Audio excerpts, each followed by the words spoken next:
4ஆம் இடத்துல கடகத்தில் இருக்கிறது உச்சம் வேற குரு பெறுகிறார். ஏன்னா ஒரு நண்பர் வீடாகிய சந்திரன் வீட்டில் தான் உச்சம் பெறுகிறார். சிம்மத்தில் இருக்கிறது மிகவும் நல்லது, அவருடைய நட்பு வீடு. சிம்மத்தில் குரு இருந்து லக்னத்தையே பார்ப்பார், அருமை. பாகிஸ்தானத்தையே பார்ப்பார். அதே சமயத்தில் விருச்சிகத்தில் 8ஆம் இடத்துல மறைந்த குருவாக இருந்தாலும் அவர் செவ்வாயோட வீட்டில் தான் இருக்கார். ஏன்னா விருச்சிகமும் செவ்வாயோட வீடு தான்.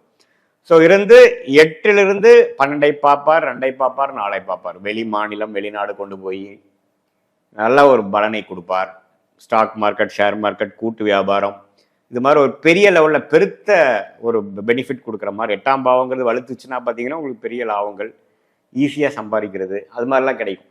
ஸோ அது மாதிரி அமைப்பில் நல்ல பலனை குரு எங்கே இருந்தாலும், ராஜயோகாதிபதி எங்கே இருந்தாலும் அந்த பாவம் மூலமாக நல்லது தான் செய்வார்.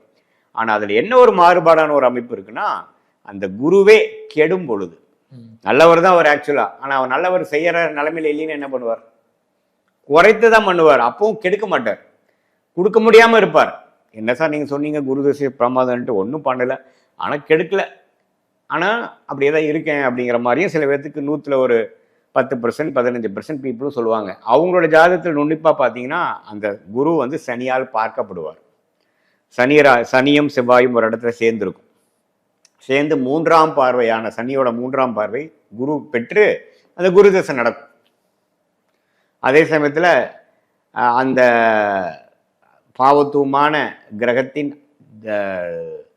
சாரம் பெற்றிருப்பார், நட்சத்திரம் பெற்றிருப்பார். இப்போ ஃபார் எக்ஸாம்பிள் பார்த்தீங்கன்னா குரு நல்லா தான் உட்கார்ந்துருக்கிறார், நல்லா இருக்கிறார். ஆனால் கேது 9ஆம் இடம்ங்கிற பாகிஸ்தானத்தில் கேது சாரம் என்று சொல்லப்படுகிற மூல நட்சத்திரத்தில் உட்கார்ந்துருக்கிறார். ஆனால் கேது பாருங்க 12ஆம் இடத்துல சனியோட சேர்ந்திருக்கார்.